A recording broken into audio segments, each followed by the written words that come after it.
Hello, and welcome to Shrink, the podcast for the mind. I'm Philippe Taron, and I talk to the people who want to have a better understanding of their issues with weight and body image. Lucy Cavendish, hello. Hello. It's Thank nice to have you on the podcast again, in fact, because we've been talking before. Yeah, I'm a friend of your podcast. You're a friend of my podcast, yes, and I like that friend. We're going to talk about different things. We're going to talk about diets. We're going to talk about your experience with me, because that's how we met, in fact, about 9 years ago, because you wrote a piece for the Times about weight loss and your experience with me and the weight you lost that time. And recently you wrote a very interesting piece about I think it was Mounjaro, anyway, these weight loss injections, and I thought it was really interesting, and yeah, that's why I'm excited about this conversation. But why don't you introduce yourself first? It's easier probably if you do that, because you do so many things. Do I? Well, I am Lucy Cavendish. I'm a coach, a therapist, and I also write. And I've written a book called How to Have Extraordinary Relationships, and I do a podcast of the same name. So lots of people come on and talk about lots of different things, and I love doing it. For me, I think it doesn't feel like different things in a sense. It's all about people. I'm just really interested in people and why people do what they do. And I thought everyone was like that, but it turns out that they're not. No, most people are not like that. Most people aren't that really interested in other people at all, but I'm really interested. So the journalism and the therapy actually work. Journalists are interested in why people do what they do. Therapists are interested in why people do what they do. It actually comes from a very similar place for me. Yeah. So that's what I do. That's what you do. Like I said, it's quite many different things, and it's but they all make sense, and it's all you, in fact. Your own experiences, your life experience, your the people you've met, and the conversations you've had with so many different people, I guess, as a journalist, as a coach, and as a podcaster. Yes, I'm not a news journalist. I mean, when I trained as a journalist, I couldn't doorstep people and say, how do you feel about the fact your child's just died in an accident? I didn't really like that. And also, I'm not a hard news journalist. So I'm more of a kind of features sort of columnisty sort of a person.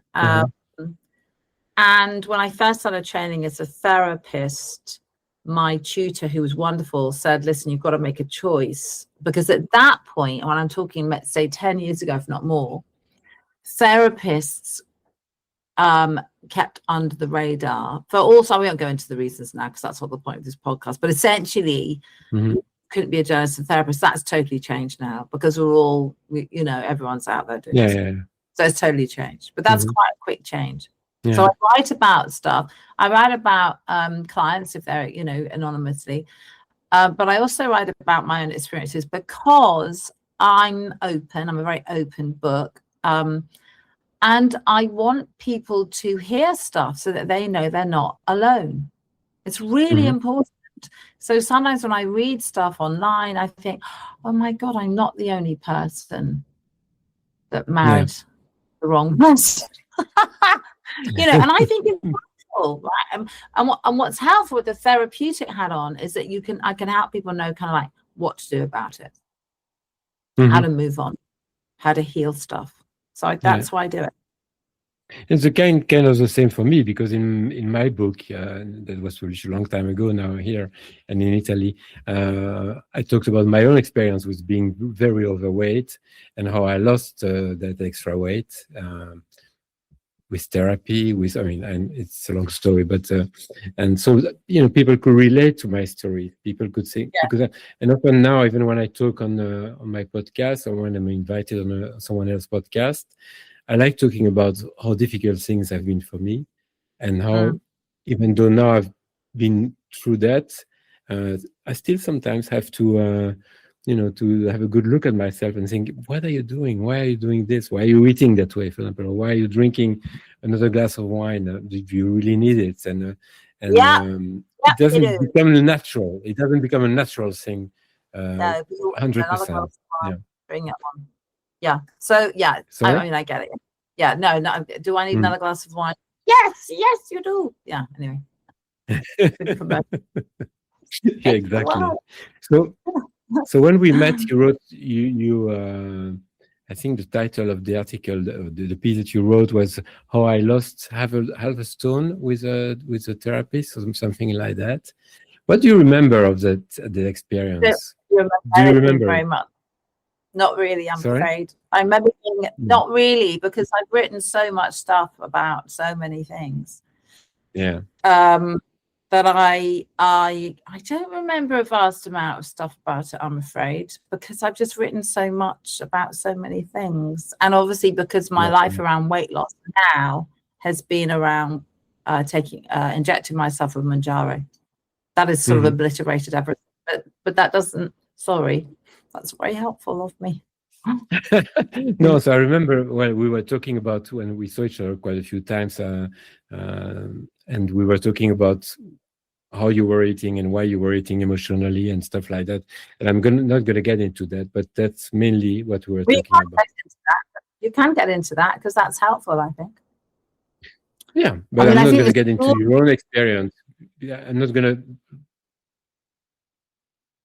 Well, sorry? I mean, I think I've written quite a few articles about taking Mounjaro. The last article people really read, but what I've been trying to do, and I'm going to be doing in a workshop, is actually talking about the story of where it all starts. I think that actually is really important, and that's probably what you and I were working on, which is what the therapist, you as a therapist, does, which is where I believe, strongly, where did it all start? If when you say all start, you struggles with your weight, or no, I think, where does it start? Where you going, where does your sense of being fat or thin or whatever actually start? Where's the emotional core to that? Where's the bit? Where's the beginnings of it? I think it's important, because I think what you don't eat, or whether you exercise, whether you don't exercise, I mean, fine, right? You can do all that. But for a therapist, the pain point is, where did the pain point start? If you really want to sort it out, that's what I feel.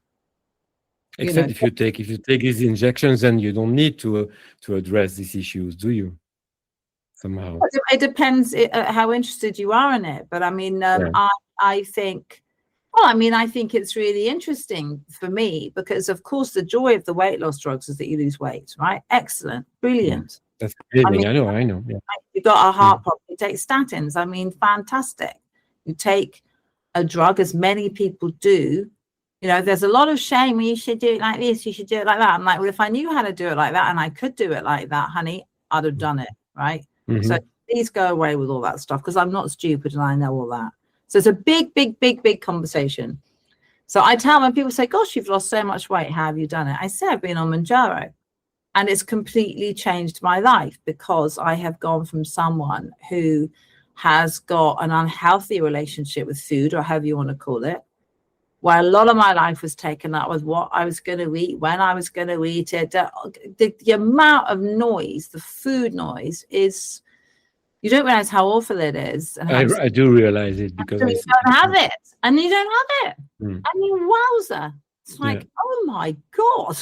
What do you think of some people who are using food? I mean, I see it with, I've gotten maybe now 1 in 4 of my clients are people who have started taking the weight loss drugs. Sometimes a few months ago, sometimes they're just starting, but at the same time, they want to address their relationship with food, because they know that, or they feel like at some point they want to stop taking these injections. They don't want to do it for the rest of their life. And the thing is that when you stop, most of the time, there's been studies around that, you put the weight back on. And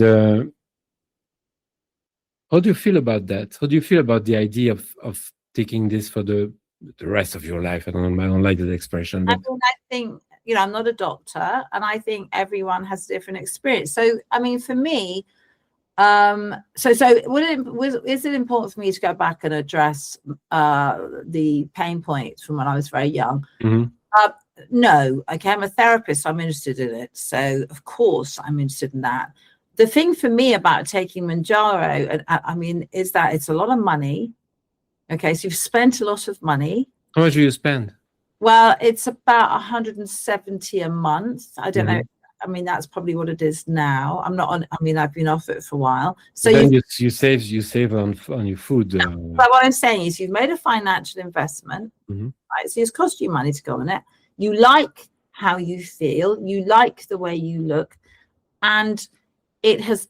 I feel it's trained me to eat in a very different way, right? Wait, So. Can you tell me more about that, for example? Well, I mean, I just don't have the interest in food that I had. I'm not Mhm. going from one meal to another, waiting for another meal.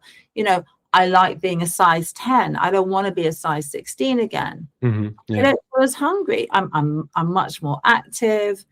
My body is lighter. I don't feel so stiff in my joints. Yeah.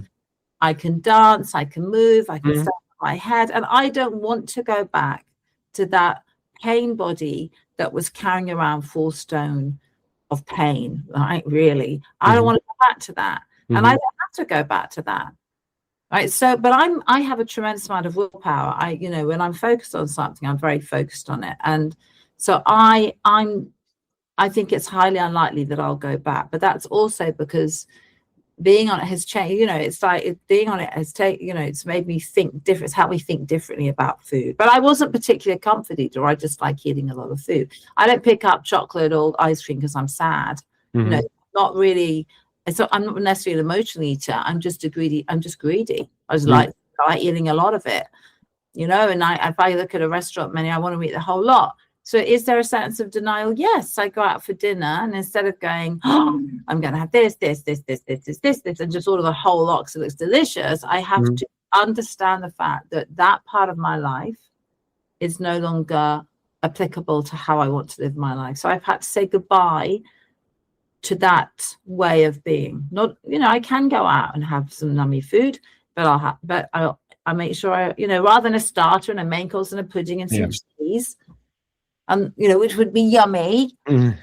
yummy. I just don't do that now because that's not going to help me. But the other thing is, of course, is that my stomach shrunk. So even if I wanted to eat a starter and a main course and a pudding and some cheese, there's no way I'll be able to actually fit it in my stomach without feeling Mhm. sick.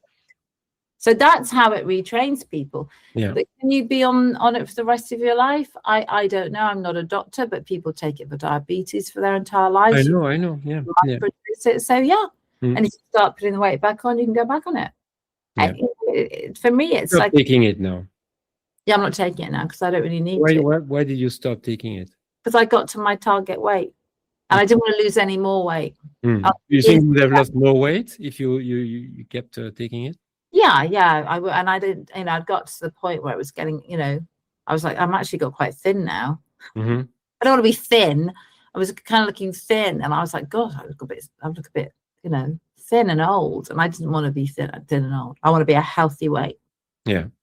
And it works. I know that it works. I've seen it with some of my friends, some like you, some of my clients as well. It definitely works. And do you feel scared now that you've stopped? That I know you said you've got a lot of willpower, but sometimes you feel scared that you might, start eating a bit more. Did you start eating a bit more since you stopped? I'm not going to turn food into something more than it is. Yeah, Mm. but that's for me personally. I'm not frightened of food. I don't feel scared about food. That would be crazy. I mean, I'm scared of people dropping a bomb on my head. I'm not scared of, I'm not scared of a tart tat. That's not. I don't. It's when people feel guilty about food. I'm like, guilty is like going out and annihilating people. Guilty is like Well, behaving. they could feel guilty because somehow they know that they are harming themselves by overeating. Yeah, I don't do that. That's not part of my Yeah. repertoire. Yeah. That's not emotionally where I'm at with food. I don't, food for me is food. I'm Mm. not scared of food. I don't feel guilty if I eat a pudding. I'm not going to spend my life beating myself up No, about it's good. Yeah. right. So that's not my bag. Mhm. Did Do you I regret sometimes when you were overeating? Did you think, "Oh, why did I?" Because when you overeat, you don't sleep that well. You don't breathe that well. really well? No, listen. If I hadn't have gone, I thought I looked amazing. I'd really come to terms with my body. I was like, I've had 4 kids. I'm healthy. I'm fit. I'm happy. I thought I looked fabulous. If the doctor hadn't have put me on the weighing scales, I wouldn't have even thought about it. Mhm. So, you know, I just hadn't really, I think I have reverse body dysmorphia. I thought I was just looking like a kind of gazelle rather than So the doctor has put you on his scale, and then what happened? to go in for a health check, you know, and the doctor put me on the scales, and I looked down, I was like, oh. Mm. And he was like, oh, and I was like, oh my God, that's heavy, right? And he was like, why? You don't look massively overweight. I didn't look No, particularly I overweight know. Yeah.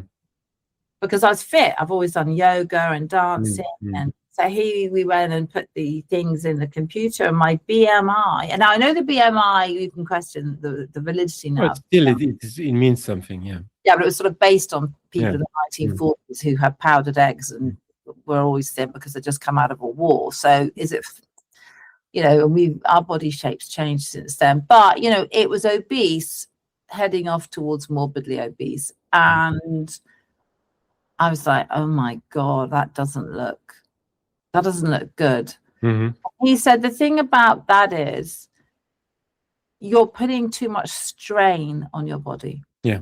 Your heart, your organs, all your body is under strain because you're overweight. And I think that's a pretty big wake up call. Mhm. You know, and your body can be strained when you're slim. I mean, but No, of course, but then the people who lose weight, whether you know they do a diet or they work with me or with another therapist or they take these injections, they sleep better, they move in a different way. It changes. It's a life changer, really. Well, it can be a life changer. yeah, It doesn't make you happy though. It doesn't make you happy. made me happy. I feel really I'm delighted. No, I know, but if you're not, some people think it's going to change their life, and it's not going to change their life. They're just going to feel better eventually feel better about themselves, and they will feel better physically. But it doesn't make you feel happy. It does help. Let's say, I don't know about that. I tell you, when you've been a size 16, Mhm. and you can put on clothes. I mean, you're not a woman, right? Maybe it's the same for men. When you It is kind of the same. put on beautiful clothes that fit you beautifully and you look $1 million. Of course, it's a great feeling. But you said that before that, you were not unhappy before that. You didn't. It's just the doctor who somehow made you realize that you needed to lose weight for medical reasons, for health reasons. Yeah, but now I can tell you, I haven't worn a mini skirt since I was, I don't know. You know, now, I mean, I haven't worn a mini. Well, I did wear a mini skirt after I had Raymond, so he's 29. So in my 20s, I was still wearing mini skirts and high heels and stuff. And now I'm wearing mini skirts and high heels and little leather jackets. I'm loving it. That's nice, yeah. And tiny little sparkly hot pants. I feel like a rock star. I love it. I literally love it. It's so much fun. It's like dressing up it's like being a dolly. It's great. Yeah. And Really love it. Do you think it's for everyone? Do you think everyone who's overweight should take this? I do. It's for me. It's like God given. It's literally like someone came down and said, you know, all those diets you've been doing and all that hate you've had of yourself and all those clothes you couldn't wear and all that time you went out and blah blah blah blah blah, and you hated going into the changing rooms, and when you caught sight of yourself in a mirror, you saw someone you didn't really recognize. You know, all that yo-yo dieting, the exercises, the pushing away the ice cream, you know, all that, it's all can go. Yeah. What's gone as well is the comfort that some people, and many people do comfort eat, and it's gone as well. The comfort, because you're not sitting there looking at yourself thinking, oh my God, this is awful. It's a game changer. I know, but you know what I mean when I say comfort. Let's say if you're somehow eating to compensate or to repress your anger, your sadness, what do you do then? Do all sorts of really positive stuff. Okay, well, number one, you're clearing up all that stuff so you can work on why you're feeling sad and why you're feeling angry. You know, because you're not going to want to comfort eat because you don't want to eat. So you're clearing. It's in the same way that people that are very depressed, it's very difficult to do therapy with them because they're so far down the tunnel. They take some antidepressants and they clear some of the fog. You can actually do some therapeutic work with them. So it clears up that food noise fog.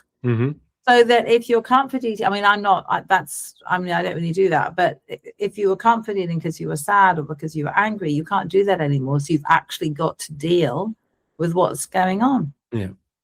You've got to do. You have an opportunity to deal with it because you're not eating 20 tubs of Ben and Jerry's. It's like if you stop taking sleeping pills because you can't sleep, you've got to deal about your sleeping issues and yeah. Because some people compare that with sleeping pills, and they say, well, if you can't sleep, just take some sleep. Just I don't know if you say sleeping pills, but yeah, you say that. Sleeping pills. Yeah, I mean, I don't worry about these things. If I don't sleep, I sit there and go, oh, look, I'm awake. That's interesting. Maybe I'll write something. I mean, I just don't. Honestly, there's other stuff going on that's much bigger than whether I sleep. You know, there's a lot of stuff out there that's much more worrying about than whether I sleep or not. I know, but some people really suffer from having a very poor sleep, and it's very difficult. It's very difficult. It affects their mood. It affects the way they eat. It's tough. I don't mind if I don't sleep. I find sleeping quite dull, actually. Quite often I get into bed and I think, God, this is boring. So then I just get up. I love sleeping. It's something I love sleeping. I really enjoy it. Bed and I think, oh God, now I've got to spend like a few hours here doing absolutely nothing. I just find it very dull. So I quite often just have 5 hours and then get on with it. I mean, I'm just not that interested in sleeping. I'm interested in thinking and doing and stuff. I do honestly find it really boring, but that's me. I mean, that's not most people. No, I don't find it boring because I'm sleeping very well. I have a very good sleep, so I don't even have time to find it boring because I'm full asleep straight away, and then I feel refreshed in the morning. I feel great in the morning. But I get into bed sometimes and I think, why am I here? I think, what am I supposed to do now? Oh, I know, I'm supposed to go to sleep. Right, okay. But never mind. Let's not think about that. It's a different subject. It's a different subject. I'm not quite sure what I'm doing now. I kind of always think, oh, it's a bit dull. But, there we go. Do you feel like it has changed somehow the relationship with the people around you? The fact that you lost so much weight? Sorry. I don't feel different as a person. And people who are my friends are my friends. Does losing weight cause a reaction in other people? Yeah, it really does. Right. So there's some people that don't like people losing weight. It's the same, it's the same dynamic as when you stop drinking and some people don't like it. So, there are all sorts of reactions happen. Some people don't like it and say that you've got too thin. Some people sort of shame you and say, well, why didn't you just exercise more and eat less? Those are the people I want to kill, obviously, and say, I'm just like, oh my God, do we really have to have this dialogue? So, I mean, people have a reaction. Some people say you've got too thin. My mother finds it very difficult because she's a feeder. Because I think it's really important. And I'm banging on about this, but it doesn't really matter what I'm doing now, really. What really matters and what I really want people to think about and talk about and explore is where the pain point is in the beginning. I think that's way more important than taking the drugs or what I'm doing now.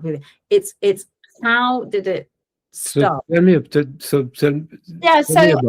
talk about this a lot, and I'll have to make this quite short. I mean, I look at photographs of me now as quite a small child, let's say 5 or 6, and I'm a chubby little girl, right? I'm on a seesaw and I'm in hot pants. I mean, those hot pants dungaree hot pants. And I'm spilling out all over the place.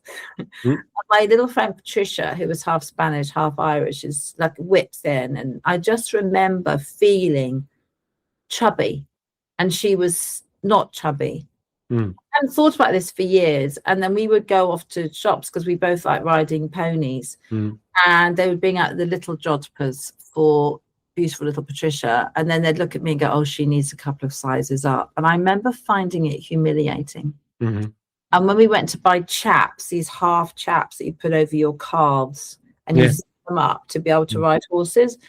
I would be really paranoid that I wouldn't be able to zip my chaps up. So already, even quite young, so then maybe I'd got to 8, 9, 10.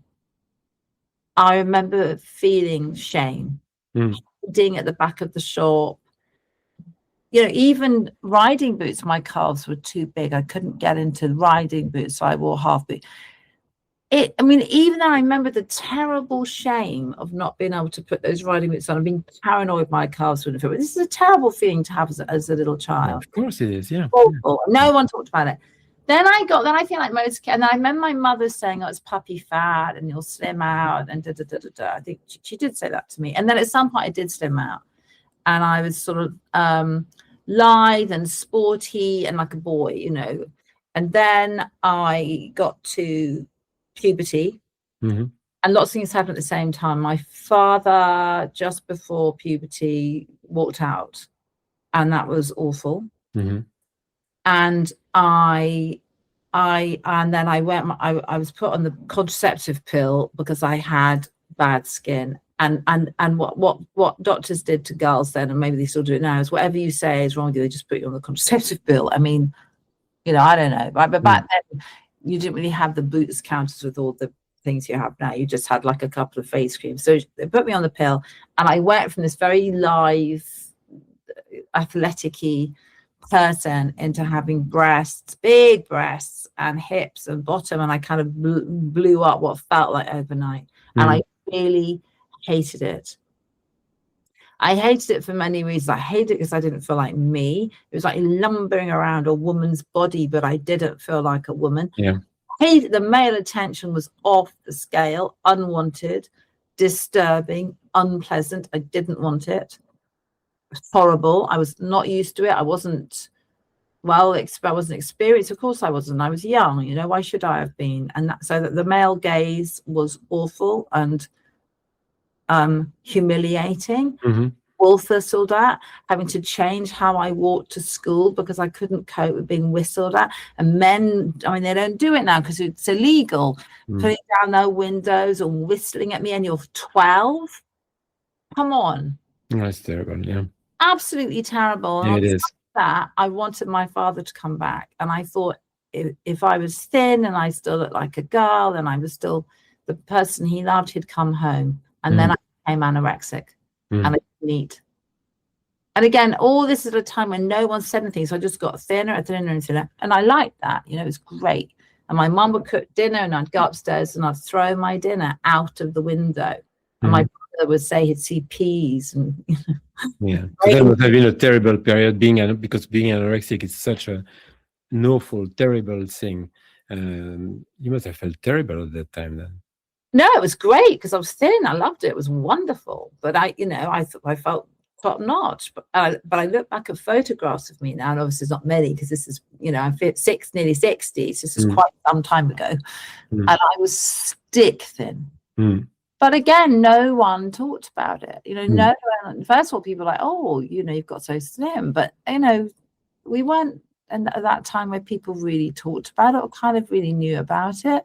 But most people who talk about about their experience when they were anorexic, it was an awful period of their life. It wasn't a great period of their life because suddenly they were slim and they enjoyed it, and it was like they were never slim enough, and it was usually it came with a lot of pain. Yeah. It wasn't like I mean, I think I wasn't fully, you know, I didn't get to a horrific weight, and I you know, I think when I say I was anorexic, I mean, I think I was, but I don't think you know, my period stopped, so that's not good. No. I was very happy about that. I didn't want my periods. I didn't want to be a woman. I've done a lot of thinking and work on that. But that is where it started. And that has set up a lifetime of dysregulated eating. Because after that, I then ate everything. I just ate everything. I went on holiday with my dad. You know, he loved me. I loved him. I started eating again. And then I ate and ate and ate and ate. pizza after pizza, ice cream after ice cream. I ballooned. Mhm. And I would die. How were you then? About 18, 19, when I went to uni, I was huge. I was a big, fat, round, porky person at university, so I didn't get much attention. I mean, I did get attention because I was a big, fat person. Then I lost weight, you know, up and down and up and down. And that has that's been decades of my life. Yeah. That is awful. That's a terrible I know, way. I mean, yeah, I know some amazing, like I said this many times, but some of my clients, most of my clients are amazing people, and somehow they think about it from the minute they wake up in the morning until they eventually fall asleep at night. And when I also sometimes say, even when they wake up during in the middle of the night to go to the loo, they touch themselves, and even then they think about, oh, I'm fat, I'm chubby, I'm this, I'm that. It's awful. It's like it's constant, and they start planning the day after, and tomorrow I'm not having this, and I'm gonna have that, and I'm gonna be a the bargaining, the endless goddamn bargaining. So non-stop. what the weight loss drug does is it cures that illness. Does it cure it? Does it cure it? Well, it does while you're on it, right? So if someone said, I've spent 30 years being really, really, really ill, you would say to them, oh my God, that's terrible. And the doctor says, you know, we've got this drug that you don't have to have that illness anymore.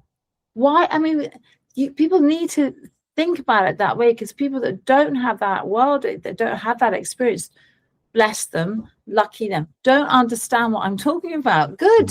I'm so pleased they don't understand what I'm talking about. Many, many, many people are going to really understand exactly what I'm talking about, because they have it too. They have their own story around it. You know, I remember my dad calling me thunder thighs, right? He also called me 1,000,001 beautiful other things, but you don't remember the lovely stuff. You remember the stuff that hurts. And it was a joke. I was 8. I've never forgotten it. Poor daddy's dead, you know.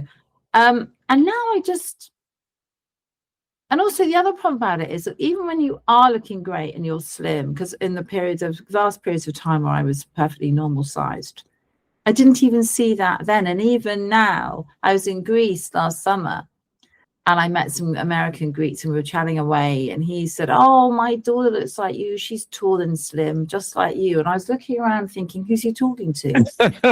So you don't see yourself as being tall and slim? Well, I can see that I am. But when someone says, who doesn't know me from before, they think I'm just a normally slim person and of course I'm not. You know, I'm not that person. So it's interesting to hear someone describe me that way, and I think oh you say I'm not that person, but now that you've lost that weight and you say you have a lot of control on the, you know, what you're eating and things like that, maybe you can become, or maybe you are that person now.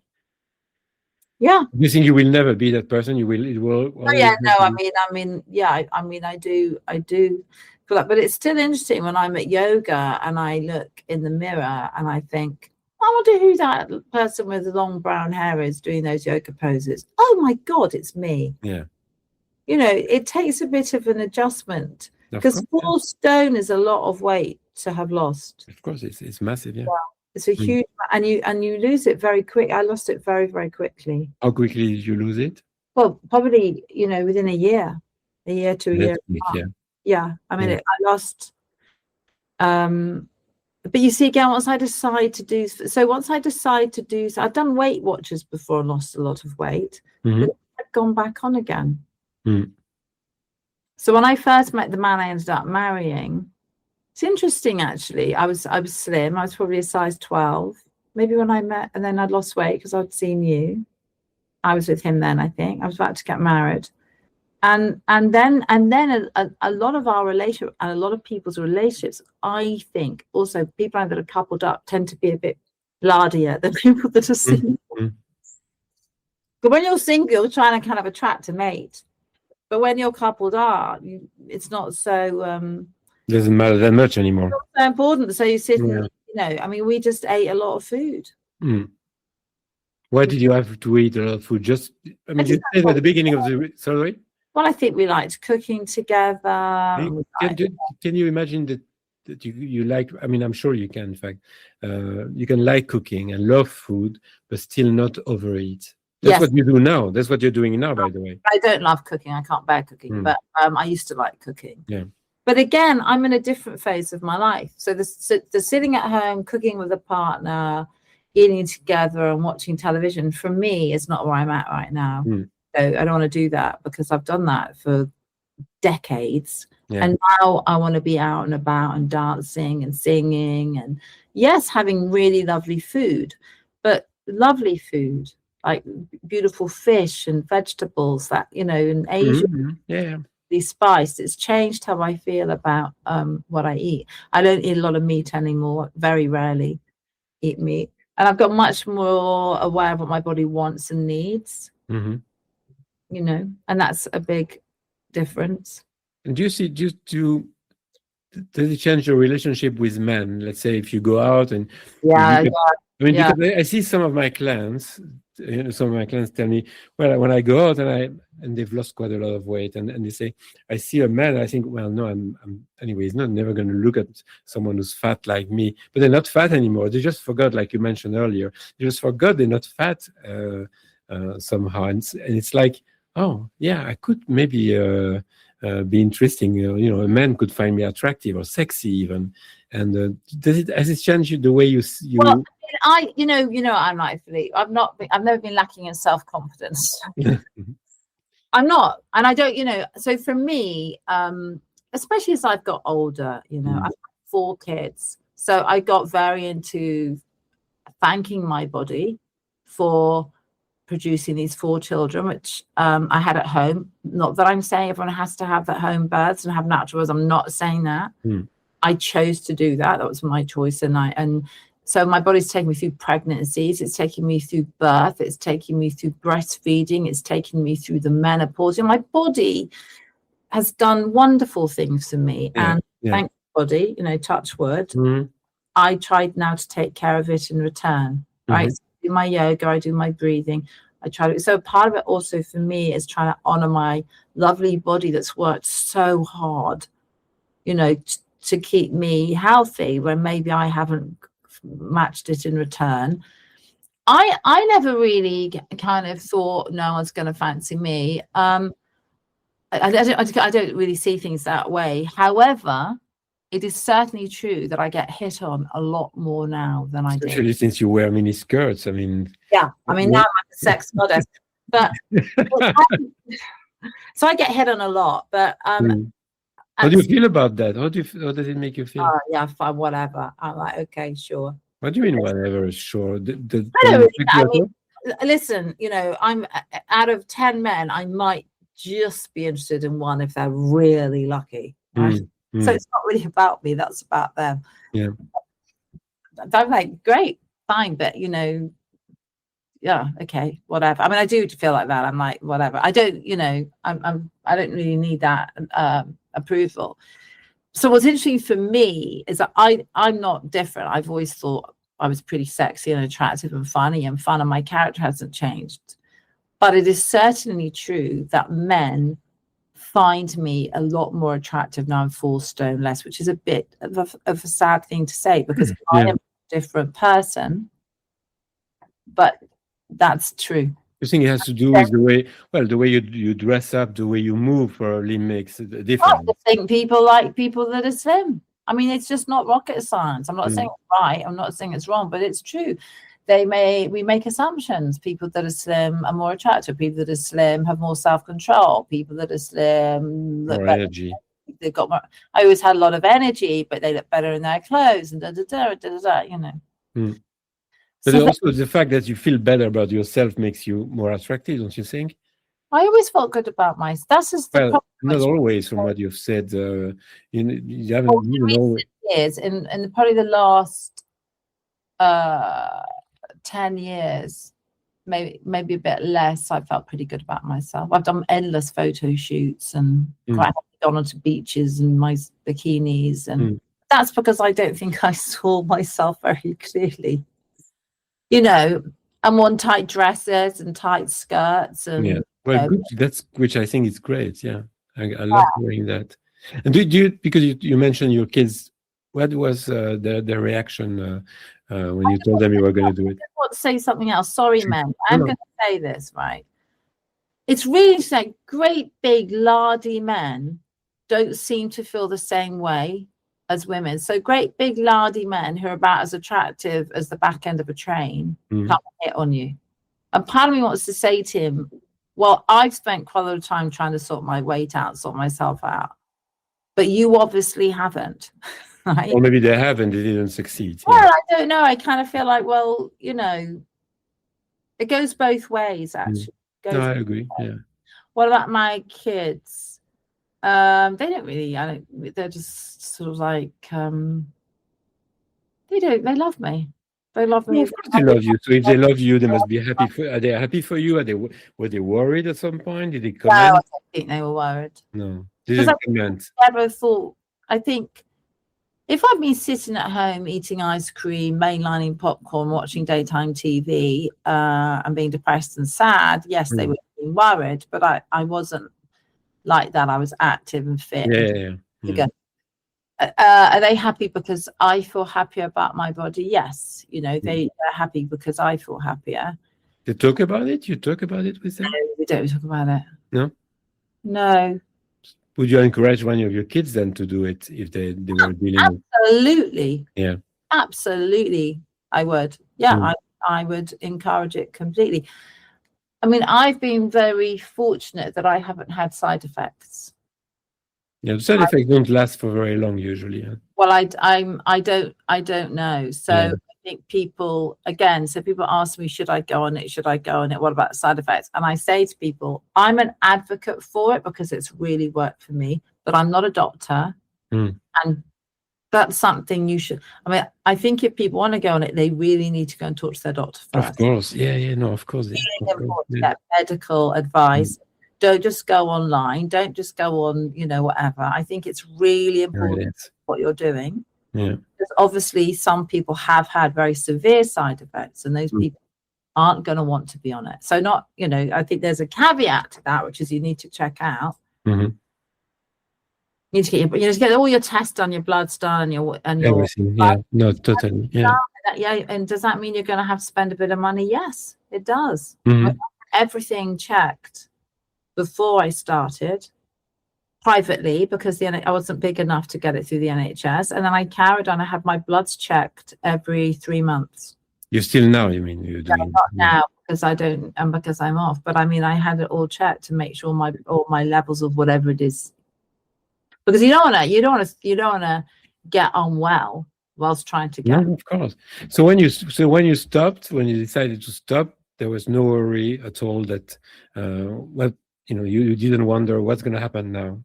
How's my appetite going to go now? Yeah, no, I was. Yeah, absolutely. I mean, of course, it's an appetite suppressant. So I stopped because I was going to Greece, where I spend some time. And actually, when I'm in Greece, I always lose weight because I eat so healthily. Yeah. And I just eat differently in Greece. I always lose. I always come back a few pounds lighter. So I stopped before I went to Greece because I didn't want to take it with me. And I guess I also knew it was a good time and for me to stop because in Greece I was always going to eat differently too. Yeah. When was that? Last summer. Okay. Summer 25. Because I'm just eating fresh fish and fresh vegetables. I'm drinking wine, obviously. And Cipro, but I'm not really eating as much, and it's hot. Yeah. And they don't really do lots of puddings. No, and they're not great at puddings. Well, my Greek friends wouldn't like me saying that, but I don't think they're great at puddings. I'm sorry, Greek friends, but I agree. So, it's not a place where you're going to go and have like Italy, there's so many delicious puddings, right? It's not really like that. And so you came back, and then did you notice a difference since you've been back? So it's going to be like 6 months, 8 months now since you've been back. And have you noticed a difference in the way you eat? Actually, what happened was I actually continued to lose weight, and then I got to about 9.5 stone, which was way less than I wanted to be. I got about 60 kilos. Hmm. So I'm now trying to eat a bit more. You're trying to eat a bit more? Yeah, because I think I mean 60 kilos. I'm 5'8". It's too small. Mm. Getting silly, actually. I thought, God, I've actually got a bit too thin. People were saying you've got too thin. Yeah. And like my clothes were hanging off me, and I was like, I don't want to be that thin. Mm. Um, So you say you're trying to eat more, or does it doesn't come naturally? yeah, now I'm trying to eat more. No, I make myself try to eat more now. Mm. So I mean, at some point you're not hungry anymore, you set it and you think I'm going to eat a bit more. How does that work? Well, it's the same way that I feel about sleep. I just find eating quite boring, and I find cooking quite boring. You know, I'm a firecracker, really. Underneath is a firecracker, and sometimes I have to remind myself to slow down a bit and eat. But quite often I just don't eat. You know, just will forget to eat. Mm. Probably forget. It's just not part. You know. So now I think you to try and have 3 meals a day or 2. I mean, no one eats 3 meals a day anymore. I mean, No, not really. Well, they don't really do that. I mean, the 3 meal a day thing has gone out of the window. No one eats 3 meals a day. And you see, I have male friends that say things like, "What, you know, when are we going to eat?" And I'm like, "What do you know?" I'm not someone that says, "If we go out at 6, when are we going to eat?" I just don't care. I just won't eat. Mm. Or I don't know, you know, maybe I'll eat at 11 at night. I don't know. Mm. So you've lost that love for food that you mentioned that you had before. I have. Yeah. It's gone. Because you mentioned it like that before you started taking these injections. You had this love for food, and Yeah, so you've lost that. I've lost that. Yeah. How do you feel about that? But it's sad. Like, I'm laughing because people who just listen to the podcast, they don't see us, because you did a very sad face. Well, I do feel a bit sad because Yeah, no, I get that. Yeah. you know, I mean, I love eating good food. Mm-hmm. So if I'm at a restaurant, that's yummy because someone's going to cook me a delicious plate of food. Yeah. And I'm going to eat all of it because it's delicious. You're gonna eat all of it.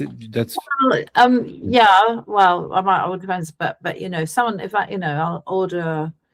So it's a treat to go out for dinner. Yeah. It's a real treat. So I might order a risotto, and then I'm going to eat. You know, as long as people don't give you a massive plate of risotto because it's so filling. Yeah. But in terms of cooking at home, it's gone. Mm. You know, Do you miss that or not? Because you did a sad face when you mentioned it. Do you miss it? Well, actually, to be perfectly honest, no, I don't really miss it because I'm in a different phase of life. You know, my youngest is 18 and she cooks. Actually, what happens is she loves cooking, so she cooks for me. Yeah, that's nice. Yeah. She cooks dinner and she's doing all sorts of things with food. And sometimes I don't want to eat, but I eat because she's cooked for me and she's proud and I don't want to hurt her feelings, so I eat. And because you want to eat more to put on a bit of weight. Yeah. Did you ever think you would get to that point where you would be? No. It's a good place to be, though, for you, I guess. Yeah, it is. No, I never thought I'd be at that place of thinking, oh my God, I think I've got a bit too thin. No. So what does it mean, too thin? Is when you look at yourself in the mirror, or is it... you mentioned your friends telling you're too slim. In fact, many people don't like hearing that because they think, well, maybe he or she's saying that because she's envying me because I lost that much weight. You never know if it's who you can trust about when someone tells you. That's right. Yeah. I think it's about health. I think you need to check in with your body. So, in order to be healthy, of course, you do have to fuel your body. No, of course, yeah. I'm not fueling my body because I'm not interested in food and cooking anymore. That's why I have to make myself eat because I know that I need to fuel my body, or else my body is not happy. No, of course, yeah. So I can, although actually my body feels really happy, but I'm kind of thinking, okay, you've got to give your body some nourishment. You know, you can't live on air. No, of course. And did you change the kind of food you were eating as well? mean, because for some people, the thing is that if they were eating crap before taking these injections, well, they kept on eating crap, but then less of it, which is I don't think sometimes. I'm eating crap. I mean, I just was. I mean, when I was on holiday with my friend before I went on weight loss drugs, she's always been very slim, just athletically slim. I watched what she was eating, and I just realized the plain obvious truth was that I ate at least twice the amount she ate. She could eat, have a bit, have a sufficiency, and then say, "Oh, I'm done." Yeah. I was sort of compelled to eat everything. Well, that's one of what I hear from my clients who are on Ozempic or Mounjaro, is that they're amazed of how little they can eat, and they didn't realize how much they did eat before. Yes. They had no idea they were. Well, they kind of had an idea, but they didn't realize until. And at first, some of them are worried, in fact, because they think that's not enough, but it's enough. In fact, most of the time it is enough. Yes, that's right. And it's such a big change, and then so when you lose weight with these injections, or whatever way you use to lose weight, both physically and also mentally, you get used to eating smaller portions. Yeah. And because I know that when I was very overweight, and I would get a normal portion, let's say, of pasta somewhere in the restaurant or at home, I would think, well, that's not enough. I need more. In fact, now I can eat less than that sometimes. And I think that's the really key thing. Yeah. So physically, your stomach gets used to smaller portions, and also, I don't know if you would say mentally, but you see a big portion of food, and you think, I cannot eat that. It's too much. That's not for me. Yeah, that's the biggest change. Yeah, and that's something to keep in mind, of course. Yeah, and so that can happen for a lifelong thing now. I'm just used to eating less. That's really the biggest thing for me. Yeah. I just eat a lot less. Mm. Do I move more? Maybe I move more. I mean, maybe I feel more physically active. You sleep better probably as well. Although you don't like sleeping, but point talking about sleep. The sleep and I'm just like, whatever, I sleep perfectly well, but I go to bed waiting to wake up. I go to bed, I think tomorrow, a few hours I can wake up again. Yeah. That's really interesting. Thank you very much, Lucy, for sharing your experience. I don't know, is there anything else you wanted to mention, or maybe we can talk again one more? I see things for people, and the work that you do. So I think what's really helpful for people, if they need it, is to take the weight loss drugs to clear the food noise, to start losing weight and feel better about themselves. So then they can have the therapeutic input to get to the bottom of the pain body. Yeah, that's what I totally agree. That's why, as I was telling you, I see more and more people who started taking these injections, and but they want to understand how they got there, what happened to them, how did I get? I was not like that. I haven't always been like that. What happened to me when, like you mentioned, the pinpoint, and is this still serving me? Is this extra weight, which maybe I thought was serving me at some point, is it still serving me? And most of the time, of course, it's not. Most of the time, not every time, but most of the time. Yes. And I mean, I'm not against it in any way. No, I'm not against it. I'm more against it when it's, let's say, when I see some of my friends who are usually women, younger women, who just want to lose a few kilos, 3-4 kilos, and they start taking these injections. And I think it's a shame, because I don't think it's. Yeah, I agree. I don't think it's right. Say to me, I want to lose 3 kilos, 4 kilos. I'm like, well, don't take it for that. And also, you shouldn't be prescribed weight loss drugs. But there are so many ways to get them, apparently. So if you've only got 3 or 4 kilos to lose, then you can do that just by moving more and eating less, genuinely, right? I have a client who made me laugh because she said, I think I'm going to do the injections to my dog. My dog is so fat and I want my dog to lose weight. She was joking. She was joking about it. That'll be the next thing. Well, probably. Yeah, why not? I mean, I wouldn't be that surprised. Oh my Usually God. when dogs are overweight, it's because they're being given too much food, and that's almost always the case. It's just naturally a dog. If you give him more food, he will eat it most of the time. Anyway, not always, but yeah. Exactly. Yeah. So I hope that is helpful. I hope that's helpful, and I want the shame to be taken away. So do I, because I don't think there is any. I don't think people should be ashamed. Losing weight is so good for your health. If you're overweight, it's good for your sleep. It's good for your health in general, your joints, there's so many reasons. And if there is an easy tool, to lose weight, why not using it? But then, as you said, I think it's interesting as well to understand what happened and make sure that it doesn't happen again. Yeah, I agree. Thank you very much, Lucy. Thank you. So nice having this conversation with you. And yeah, we keep in touch. You'll let me know how you feel about all this. Okay. All right? I'll do. Okay. Okay. Bye-bye, Lucy. Bye. Bye. Bye.